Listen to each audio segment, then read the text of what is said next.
Two guests this morning to talk about it. General Ben Hodges, friend of the program, former commander of the US Army in Europe, and Alexander Mereshko, chairman of the Ukrainian Parliament's Foreign Affairs Committee. Welcome to you both. Let's start with you, Ben. What do you think of this deal? I mean, did I misrepresent it, or is this a great opportunity for Ukraine to have peace?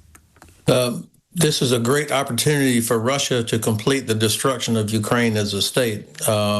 You described it. I agree completely with how you have described the situation. And I don't know how President Zelensky could agree to this. And also, I don't know how European leaders could agree to it or allow it. But, you know, President Trump didn't bother to involve the European leaders because Europe has not so far shown that it is a credible participant in solving this problem. Now, when you read through those 28 points, it sounds like a Google Translate of a Russian document. And I mean that seriously, not just in the content, but how it reads. It's like it was written originally in Russian. I think that there's so many pieces of this that are appalling and in fact devastating for what you and I grew up with and kind of in the so-called world order. The Russian dream has always been to separate the United States from NATO, and this point about U.S. mediating an agreement between Russia and NATO about security. It has nothing to do with Ukraine, actually, but yet that's in there. It really is, I think, it's hard to imagine a worse proposal made by and supported by the United States. I'm going to ask Alexander about his reaction to what you just said, but let's all of us listen to what Zelensky said, to the Ukrainian nation about the choices, the impossible choices this deal proposes. Listen. Зараз один з найважчих моментів нашої історії. This is one of the hardest moments in our history. The pressure on Ukraine today is among the heaviest we have ever faced.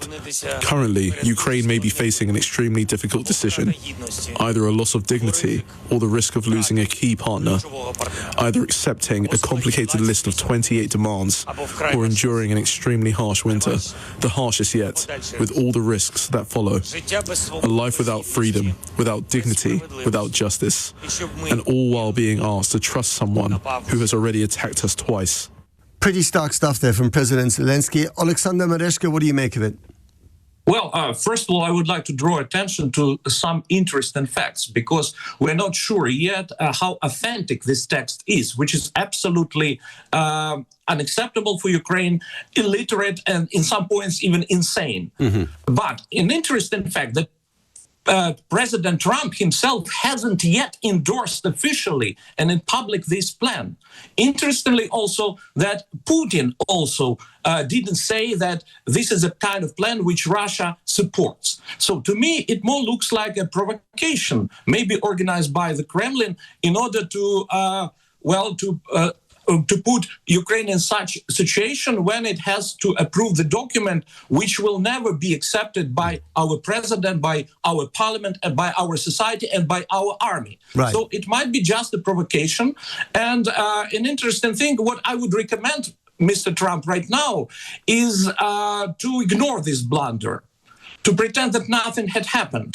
It would be the best, the most reasonable, the most constructive way out of this absolutely disgraceful situation. Right. I mean, I have to say, I hear what you're saying, and I think it is probably unacceptable to the Ukrainians. However, it does also chime with the kind of stuff that Trump has been saying ever since he's come into office. I mean, occasionally he gets angry with Vladimir Putin when Melania, the First Lady, reminds him that while Vladimir was talking peace on the phone, he was bombing hospitals 2 hours later. But on the whole, throwing Ukraine under the bus, as this plan suggests, does seem to, tally with what Trump has been saying from day one in the Oval Office. So I don't think that it's an aberration or a hoax. Maybe it's designed precisely because it is so negative for the Ukrainians to reject it. That then gives Trump the excuse to walk away from the whole thing. It's possible. It might happen. It's a typical kind of style of Trump, and he was very outspoken and about this in his interviews. That's the way he's making the deals, and he considers himself to be an artist of deal making. He starts with the maximum stakes, and then he presses, he pushes, and so on. This is how he describes his style of making deals. And when we were making minerals deal, there was a similar situation. The first variant was absolutely absurd, unacceptable, and sometimes even crazy. But there is a difference between minerals deal and the current situation. Putin doesn't want even this peace plan. If we imagine, hypothetically speaking, that Ukraine agrees to this, Putin will never agree because he's not interested in any deals, in any agreements which would allow Ukraine to survive as an independent state. All right. He wants to kill us, period. All right. So just in the last 20 minutes, on the official X page of the presidency of Ukraine, the following has been written. As agreed with our partners, consultations on the steps to end the war will take place in the coming days. Right? So they're taking this very seriously, Ben Hodges. This is happening. This is not an aberration. This is not a hoax. This is something that it may be battered away by the Europeans. The Ukrainians may say no to it, but it is a reality they have to deal with. Ben.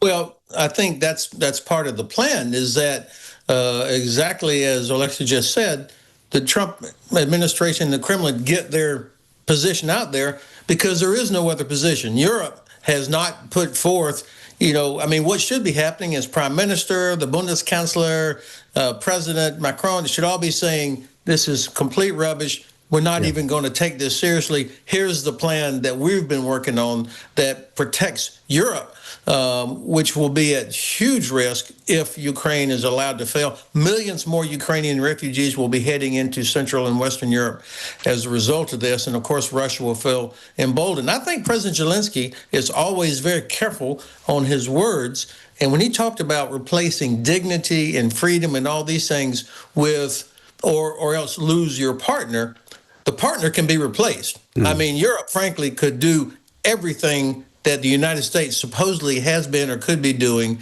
but you cannot replace dignity and freedom. So I think he was signaling right there where I hope he will come down. And then finally, nobody believes for a second that Russia will live up to any agreement. I mean, the idea that Article 1 says confirming Ukraine's sovereignty, that was done back in 1994. I know, exactly. That should be a given. I mean, why would you have to restate that at all? Yeah. Right. So Ben, the Chinese, and the last thing from my side, the Chinese are watching all of this, of course. They see exactly that the Trump administration places zero value actually on sovereignty.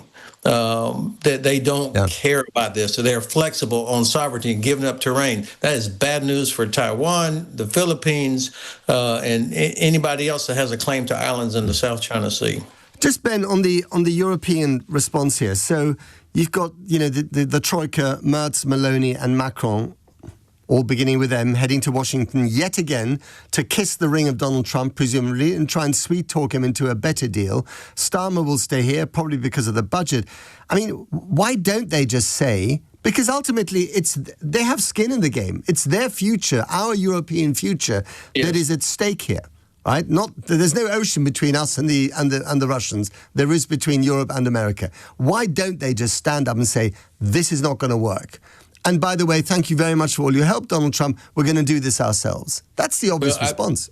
I actually hope that that's what they're going to do. I mean, you're talking about, of all the European leaders, those three plus Alexander Stubb have been the most firm in pushing back and in dealing with. None of those three are intimidated. And the Polish Prime Minister too, right? So the Polish government's been very robust, I think. The government has. Their problem, of course, is that the president of Poland it's a different case. So I think that what I would expect and hope is that those three European leaders will go there and say, look, this is not acceptable. And Alexander, we know that Zelensky is in a very tough position at home politically because of a huge corruption scandal that has been swirling around him. It doesn't affect him I mean, he's not implicated directly, but some of his closest friends are. How much does that weaken his position to sell any kind of compromise to his own people? I don't believe that it will weaken his position. To have corruption scandals, paradoxically, is a normal thing for democratic society. It happens from time to time. Luckily, we have independent and effective anti-corruption, anti-graft bodies which are fighting corruption. It's a good news. But, President cannot agree to this ludicrous, absurd plan, because first of all, and he was very clear about that in his recent statement, he cannot agree. It's against his character, against his principles. It's also against will of the people and parliament. Parliament and people and president will never accept this plan. It's absolutely for sure. Right. And finally to you, Ben, I mean, if Zelensky says thanks but no thanks on Thursday, and of course it's always possible that the deadline will be kicked into the long grass and that Trump will yet again change his tune, but if they say, look, this is whatever iteration of this deal you will dish up in the next few weeks or months, it's not going to work. What will happen in Ukraine? What will happen to the war if the Americans abruptly say, that's it, no more intelligence cover, no more weapons bought by the Europeans but sold by us, it's over, you're on your own? What difference would that make? I think, I don't know that it would make that much more difference, frankly. What the U.S. should have been providing has tapered off significantly during the Trump administration. The Trump administration was supposed to begin 2 sanctions on Lukoil and Rosneft yesterday. Not a trace of that on the Treasury Department website.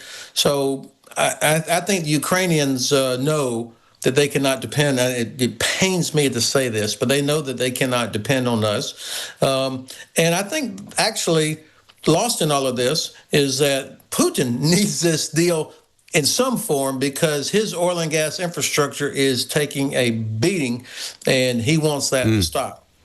Just finally, Ben, I mean, you kind of in a way embody the transatlantic relationship. You're an American former general living, I think, in Frankfurt, right? You live in Germany. You understand Germany. You speak the language. How much does it pain you to see that this alliance that has held since 1945, of which body is the most obvious, NATO is the most obvious body, is fraying at the edges and is possibly broken as a result of decisions taken in Washington? Well, of course, this endangers over 500 million Europeans, plus in the long term, 300 million Americans whose security will be weakened if NATO, if our great alliance is broken somehow.